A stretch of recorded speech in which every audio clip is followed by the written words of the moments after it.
إيران جبوتي دبلتي بيوت سدي خنين هليلا إسيتي فهروتان هليلو فقبهن دجامي خنس بيون خنين لون تطابيركاتي في سبب دوتاني فتهون إبسامي بللو تنديسو يوكرين في بيجي يونايتد عرب بريت تمسنا جينا في تسارتي ولي قالون دجامي جرو ولبدين باجدو قلي ستم ما تشارو في غنتي بيجي فالا راشيا تاتي يوكرين في بيجي إيران تما ما جرتو يونايتد عرب بريت وجي مرياتشو مال أخي خنجاو بللو تنديسو Caffeen Oromiyaa manneen jiraattota magaalaa seeraan ala jaamuun diigamaa turan seera qabeessummaa mirkaneessuu fi waraqaa abbummaa jiraataa kan ayyamame ta'uun dhagame balaliitu tindeessine.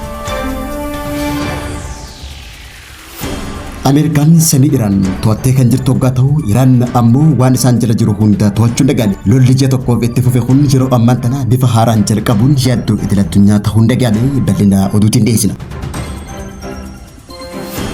Daawwattoota fi hordoftoota lammii miidiyaa nageenya keenya bakka jirtan maratti isin dhaqqabu kanneen amma isinitti himne hundinuu hanga footoo lammii miidiyaatti amma bal'inootu taasisa.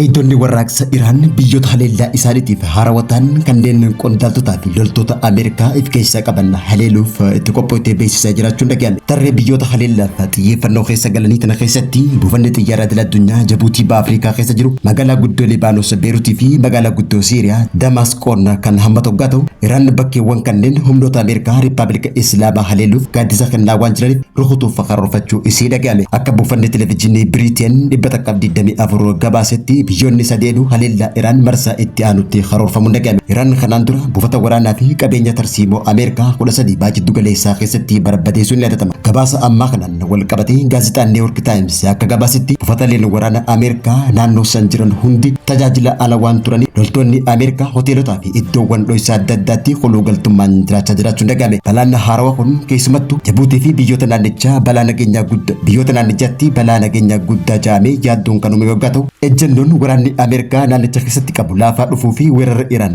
ba'a Afrikaa irratti dhiyaachuuf dhufuun naannicha marsaa waraanaa hin beekamne keessa galchuun akka danda'u ogeeyyiin dubbachuu isaanii gabaasni kun addeessatti jira. Gama biraatiin biyya Afrikaa ba'a Ugaandaan gara Israa'el goruun Iraan haleeluu akka barbaaddu ibsite. Israa'el waraana kana injifachuu baannaan Ugaandaan gara Israa'el goruudhaan Iraan kana haleeltu ta'uu ajajaan humna ittisa biyya Ugaandaa beeksise. Hoogganaan waraana Ugaandaa Hasawa Taayiseen Ugaandaan gama Israa'el goruun Iraan waliin wal waraanuuf qophii ta'uu beeksise. Israa'el gargaarsa yoo barbaadde hanga nu gaafattu qofa eena jechuudhaan kan dubbate ajajaan humna ittisa raayyaa ittisa biyya Ugaandaa kaayanii erguubaan waraanni isaanii torban lama qofa keessatti Iraan to'achuu akka danda'u dubbateeti jira. Itti dabaluudhaan hojii kanaaf birgeediin tokko qofaatu gaafa jiru jeneraaltichi guyyaa tokko dura Hasawa Taayiseen kan dubbate hoggaa ta'u Israa'el yoo gargaarsa feete nu gaafachuu qofa eenaa jechuudhaan Iraan itti dhaadachuun ni yaadatama. Gama kanaanis Iraan biyyoota Afrikaa Israa'el fi Ameerikaa deeggaran rukutuuf kan if duba hin deemne hoggaa ta'u biyyoonni Afrikaa balaa biyyoota addunyaa mudate ifitti harkisaa kan jiran hoggaa ta'u guyyaa tokko dura ministeerri muummee Itoophiyaa Dr. Abiy Ahmed haleellaa Iraan Joordaanii fi biyyoota baajiddu galeessatti raawwattu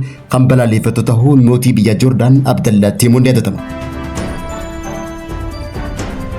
Yeroo waldhabdeen biyyoota baajiddu galeessaa keessatti hammaachaa dhufetti Yuukireenii fi Yuunaayitid Arab Emireet waliigaltee damee nageenyaa fi ittisa irratti wal tumsu waliigaltee irra gahamuu bal'inaan xumuramaa jiraachuu pireezidaantiin biyya Yuukireen Vilaad Zelenskiin beeksisee jira. Pireezidaantii Yuukireen Zelenskiin ergaa fuula telegiraamii isaa irratti dabarseen dhimma nageenyaa fi tumsa ittisa biyyoota lameen irratti pireezidaantii Yuunaayitid Arab Emireet Mohammed Sheikh bin Ziyad Al Nahyan wajjin mari'achuu beeksisee jira. Zelenskiin akka jedhutti uummattoota keenya ilaalcha tarsiimoo cimsuu fi jireenya biyyoota keenya eeguuf waliin hojjechuuf qophiidha jechuudhaan kan beeksise hoggaa ta'u bariin biyyoota lameenii tun yeroo Raashiyaan Iraan deeggaraa jirtutti hoggaa ta'u Iraan ammoo michoota Israa'el fi Ameerikaan baajiddu galeessaa keessatti qabdu rukutaa jiraachuun mariin kan taasifamte ta'uun ibsame. Biyyoonni galoo galaanaa ji'a dabreef haleellaa misaa'ilaa fi diroonii Iraan jala kan turan hoggaa ta'u kunis muuxannoo Yuukireen irraa barachuu fi meeshaalee ittisaa bitachuuf fedhiin dabalee jiraachuun ibsame. Raashiyaan bara 2014 irraa eegaltee biyya ollaa Yuukireen waliin mari'achaa kan jirtu hoggaa ta'u Yuunaayitid Arab Emireet ammoo erga waraanni kun jalqabee kaasee diroonii Iraan dhibbata maallaqaamuun rukutamtee jiraachuun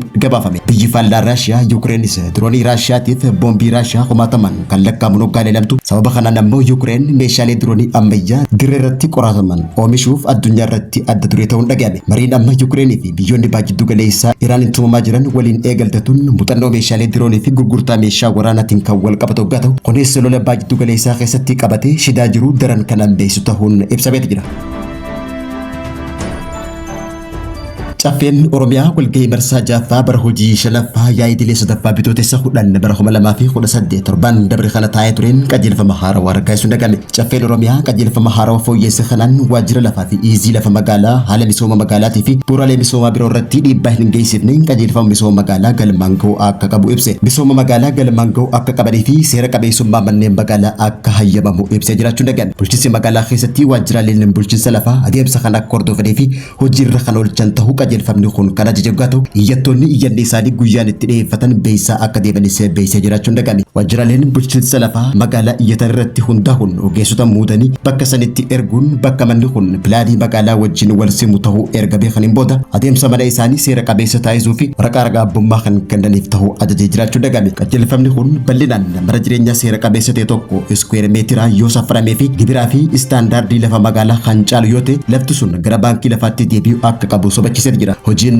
manneen magaalaa seera qabeessa taasisuu kun magaalota akka Shaggar, Adaamaa fi Bishooftuu kan hin dabalanne hoggaa ta'u magaalota sirna liiziitiin bulfaman keessatti iyyanni gurraandhala 24 bara 2005 yeroo labsiin liizii lafa magaalaa raggee irraa eegalee sadarkaa lafa magaalaa irratti hundaa'uun kafaltii liizii fi gibira fooqii fi dallaa irraa hafe kafaluu akka qaban tumamee jiraachuun ibsame. Manneen magaalota sirna liizii lafa jala hin jirre keessatti argaman kiraa lafaa gibira fooqii fi dallaa sadarkaa magaalaatti shalagamu kafaluu akka qabanis ibsamee jira. Akkasumallee adabbii dhibbantaa 30 gurraandhala 24 bara 2005 irraa eegalee akka kafalan sanadni kun ibsee jiraachuun gabaafame. Qajeelfamni kun warri kafaltii yeroo tokkotti kafaluu hin dandeenye waggaa lama keessatti kafaltii kutaa afuriin akka kafalan kan ayyamu hoggaa ta'u iyyataan yeroo murtaa'e keessatti kafaltiin hin kafalle seera qabeessa akka hin taanee fi kafaltiin sun akka deebi'ee gaafachuu hin dandeenye ibsamee jira. Yeroo murtaa'e keessatti namni qajeelfama kana hin kabajne manni lafarratti ijaarame lafti sun gara baankii lafa mootummaatti akka deebi'u kan ibsu hoggaa ta'u manni diigamuun mootummaan kasaaraa diinagdee yoo isa mudate manni sun osoo hin diigamin mootummaan akka fudhatamu tumamee jiraachuun ibsame. Namni dhuunfaa maqaa ifiitiin yookaan maqaa nama biraatiin lafa seeraan alaa tokko ol qabu adeemsa lafa seera qabeessa taasisuu keessatti kan hin hammatamne hoggaa ta'u kunis mootummaadhaan kan irraa fudhatamu ta'uun ibsamee jira. Qajeelfamni kun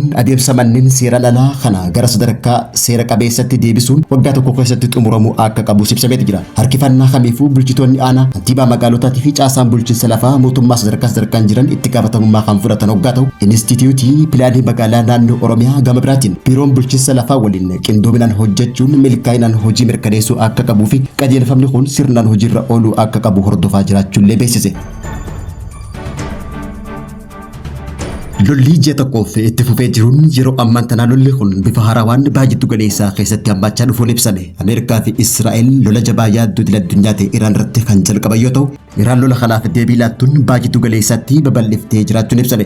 Yeroo ammaa irra deddeebiin boombiin Ameerikaa Iraan irratti darbatamaa kan jirtu yoo ta'u misaa'ilonni achirraa dhukkaafamanis itti fufanii jiraachuun himame. Adeemsi kun ammoo xiyyeeffannoo guddaa ajajaan humna qilleensaa Ameerikaa Pentaagoon olaantummaa qilleensaa qofaan furuu hin dandeenye ta'ullee ibsame. Waggoota kurnan lamaan dabraniif Iraan gaarreen giraanaayitii jaalloo ta'an keessatti misaa'ilaa hanga meetira 450 gad fageenya qaban jaarrachaa kan turte hoggaa ta'u daandii baaburaa ifumaaf hojjetaman mataa waraanaa misaa'ilaa kan karaa niitoorkii lafa jalaa sochoosuu danda'u dho'isaan fayyadamuun ibsame. Misaa'ilonni kun fiixee gaararra qotamerraa kan dhukkaafamu yoo ta'u balbalonni dho'insa battalumatti erga furgufameen booda kan cufaman ta'ullee himame. Meeshaan waraanaa kun hanga dhukkaafamutti haleellaa alaaf kan hin saaxilamne hoggaa ta'u boombiin Ameerikaa humna guddaa qabu Baangar Baaster GBU 57 ulfaatina paawundii 30 kiloogiraama 13,600 qaba garuu odoo hotaa guddaa isaa hin gahin dho'uu akka danda'ullee ibsamee jira. Kanaaf immoo gamtaan kun seensa taanaan rukutee iddoowwan misaa'ilaa cufuuf kan yaalaa jiru hoggaa ta'u Iraan garuu boombii Ameerikaan darbattu kanaaf qophaa kan jirtu hoggaa ta'u